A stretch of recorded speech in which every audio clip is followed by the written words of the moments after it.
Ladies and gentlemen, how are you? Wei Koh from Revolution. I'm so pleased to be with you here today. We are about to launch one of the watches that I have been anticipating the most from a personal perspective.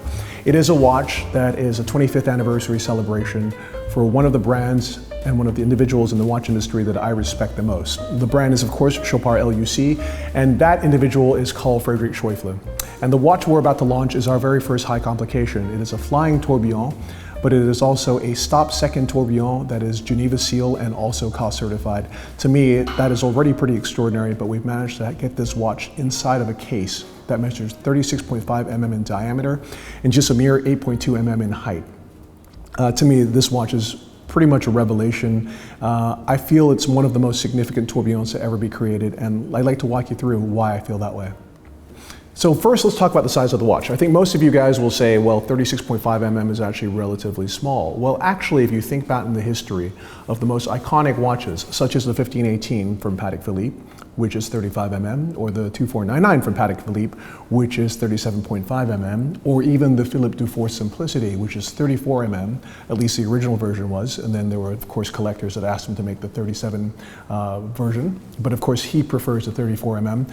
If you think about it that way, the era of classic iconic men's dress watches was always somewhere between 34 mm and 37 mm. So for us, 36.5 mm was the perfect size for a complicated watch. But of course, there's never been a tourbillon that's measured 36.5 mm in the modern age. And why is that? Well, because when the first tourbillon wristwatch appeared, which was back in 1984 when it was created by Audemars Piguet, we were already transitioning to a period where watches were starting to get larger. And pretty soon afterwards, when we did see tourbillons, invariably they became quite large wristwatches. So how is it that Chopard's managed to put this watch in an incredible 36.5 mm case, which is also 8.2 mm in height? Well, let's talk about that, right?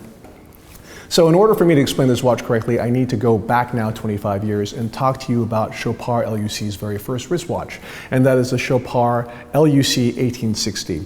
So that watch contains a movement that was a revelation when it was first released in 1996. That is the caliber 1.96, and that movement was something that when people saw it, their jaws literally dropped. Why? Because as his very first overture, his very first symbol to the watch industry in terms of what he was going to create, called Frédéric Schäufele, created a movement that was a revelation. First, it was a micro-rotor movement, and it was the first micro-rotor movement of significance since Patek Philippe's caliber 240, which first appeared in the Ellipse several decades before.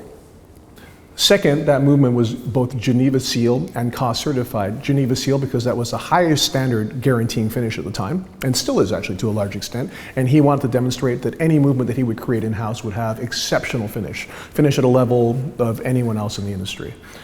And he was also insistent that the watch be cost certified, meaning that the watch was proven to have merit as a chronometer. To me, that was an amazing watch because as his very first watch, he wanted to demonstrate to the world that his watches would be symbols of authenticity and true watchmaking.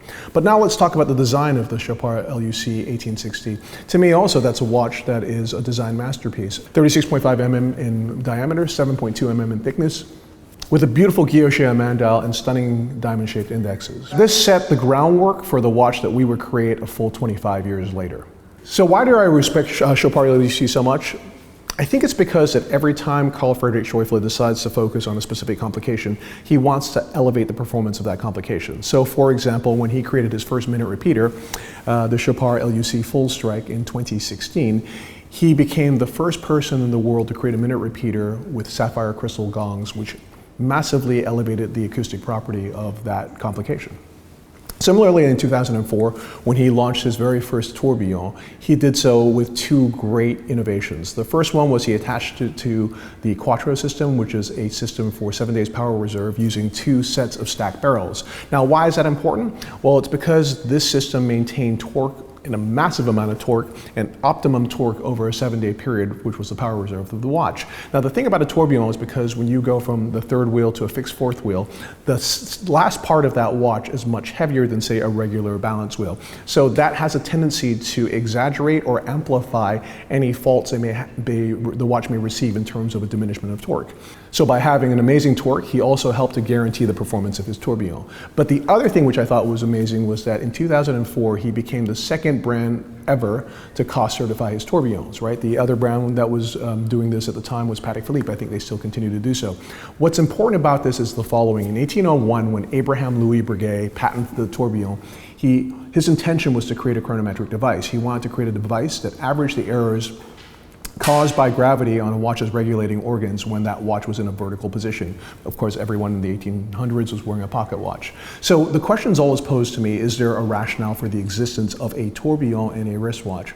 And to me, the best rationale for that is if you are able to prove that your watch works and functions as a chronometer, right? And there's, up till that point, it was only Patek Philippe and now Chopard L.U.C. that were willing to give people that proof. Other than that, it could just be a very beautiful device, but I'm not necessarily sure if it actually improves the chronometry of that watch. So anyway, that's just my personal opinion, but it was very meaningful to me. So let's move forward in terms of tourbillon achievement at Chopard L.U.C. And in 2019, Carl Friedrich Schäufele introduced a new tourbillon, but this time he introduced a flying tourbillon, a breathtaking watch called the Flying T. It was a wonderful launch because he launched it at Chateau Monastier-Le-Tour, which is the vineyard that he's owned and has transformed into a biodynamic vineyard. And so over some wonderful glasses of Mr. Schäufele's wine, we were introduced to this watch. And when I looked at it, I thought it was absolutely stunning. I love flying tourbillons, so as you guys know, a flying tourbillon is a watch where the entire cage, balance wheel, and everything is supported only by the back of the watch at the pinion of the cage. But then when I turned the watch over, something remarkable happened to me. I felt this sort of wave of nostalgia wash over me, kind of how I would imagine a character in a Marcel Proust novel does. I felt this amazing sense of nostalgia because when I looked at that movement, it looked incredibly familiar. And I realized that, first of all, the flying tourbillon was an automatic movement, and second of all, it was using the base of the caliber 1.96, the very first movement that Chopard L.U.C. had ever created back in 1996 and appeared in their first watch in 1997 as the base caliber of the Flying T. So my mind started to kind of, go into kind of creative overdrive at that point, and I started to dream of a watch that was similar to the very original 1860 watch that was created by Chopard in 1997, but now featuring the Flying T's incredible flying tourbillon. I went over to Carl Friedrich because there were many people gathered around him, congratulating him for his amazing achievements. And he turned to me and he saw a smile on my face and he said, "Wei, you seem excited about something." And I told him, "Can I just ask you, just hypothetically speaking, would it be possible to take the movement in the Flying T, which is a 40 mm watch, and put that in essentially what was the original 1860 watch that you created back in 1997? And he said, "Well, since the movement is essentially based on the caliber 1.96, and since the Flying T's movement is not significantly thicker than that of the 1.96, I think it might be possible." So, I left from that junket kind of in a reverie, dreaming about this watch, hallucinating about it for many days or many nights actually. And then suddenly I got an email from Mr. Schäufele, and he said, "You know what, we've had a conversation about it, it's possible, we're gonna make that watch, and we'd like to make it together with you," which I thought was an incredible honor, right?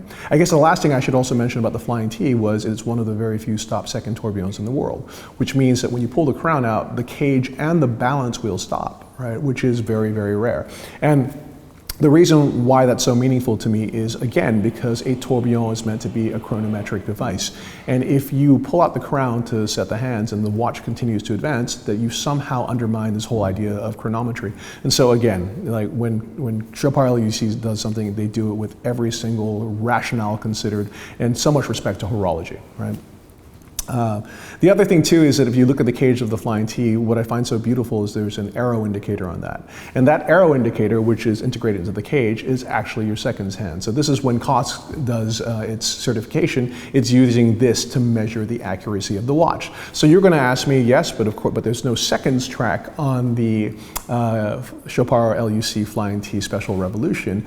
And I would say, well, actually look closer, because what you see is this micro guilloche around the aperture of the tourbillon, and if you look at it, there's precisely 60 marks, which represent 60 seconds. So you can actually read the seconds perfectly, and you could even synchronize your watch to start specifically at whatever second that you wanted to. So that's the thing of I love about Chopard L.U.C. The level of quality, the level of detail is really extraordinary. We're super honored to do this with Chopard L.U.C. on the momentous occasion of their 25th anniversary. I haven't even picked up the watch the entire time, so looking at it, it's just dazzling, right? It's kind of funny because my friend Louis Westphalen, who was at Hodinkee at the time, and is now at Breitling, he wrote a wonderful article comparing the original Chopard L.U.C. 1860, which is this watch here, to have a kind of spiritual kinship with Philippe Dufour's simplicity, right? And I think that is to some degree true. They were both very similar in size, and they both had dials made by Medellin, which is the best dial maker in Switzerland, in my opinion. The dials for both watches, and also now the new tourbillon, are all massive gold, meaning they're solid gold dials which received guilloché à main. And if you don't know what guilloché à main is, it's, I guess in English they call it a rose engine.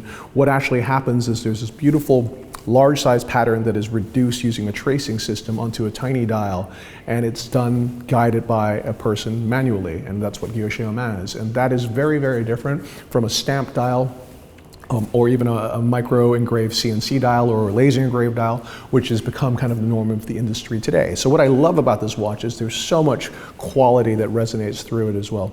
And when you look at the tourbillon version of this watch now, it's almost as if, I probably shouldn't say this because I'm sure he'll get really angry at me, but it's almost as if Philippe Dufour decided to do a tourbillon version of the Simplicity, that's kind of the watch that I think it would look like, and you know, forgive me. And I know that's not the case, and full respect to Mr. Dufour, and of course massive respect to Chopard, but it kind of feels that way to me. What else can I tell you? The size is amazing. So you may think, okay, 36.5 mm, that's pretty small in diameter. It's like, well, you know, that's what I love about it. It's the size of all those watches that everyone's collecting now from the 40s and the 50s and the 60s. It's the size of somewhere in between a 1518 and a 2499. But of course, it's got a flying tourbillon, which a flying tourbillon wristwatch would have never existed in that period of between the 40s and the 50s. So I think it's got this wonderful kind of retro modern emotional quality to it. The last thing I would say is, you know, flip the watch over and you'll see the Geneva seal that's on there, but you'll also see amazing anglage on the watch. You'll see extraordinary finish in terms of the application of the Geneva waves. It is genuinely a breathtaking watch. So it's a watch, from my perspective, that is an aesthetic revolution in terms of being the only watch I can imagine during our era that's 36.5 mm in terms of diameter. I should mention 8.2 mm in terms of thickness, which means that the flying tourbillon versus the just time and date version is just 1 mm thicker, which I think it's a pretty incredible achievement. And when you wear it on your wrist, it feels so slim and so elegant. From a design perspective, I think it's stunning. From a technical perspective, considering it's automatic micro rotor, flying tourbillon, cost certified, stop seconds, right? Stop seconds and stopping the cage, of course.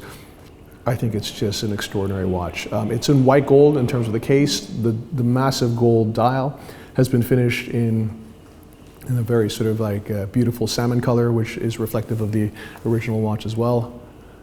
And I have to say, when I look at it, I feel just deeply honored to be participating in this collaboration with Carl Friedrich Schäufele and with Chopard L.U.C. Guys, I hope you like the watch as much as I do. We've made 5 pieces of this, one of which has just been sold before the watches even arrived here, so I'm not sure how that happened. But anyway, we've got 4 watches left. The price of the watch, which I consider to be extremely reasonable, is 120,000 Swiss francs, 121,000 US dollars, and I think 166,000 Singapore dollars.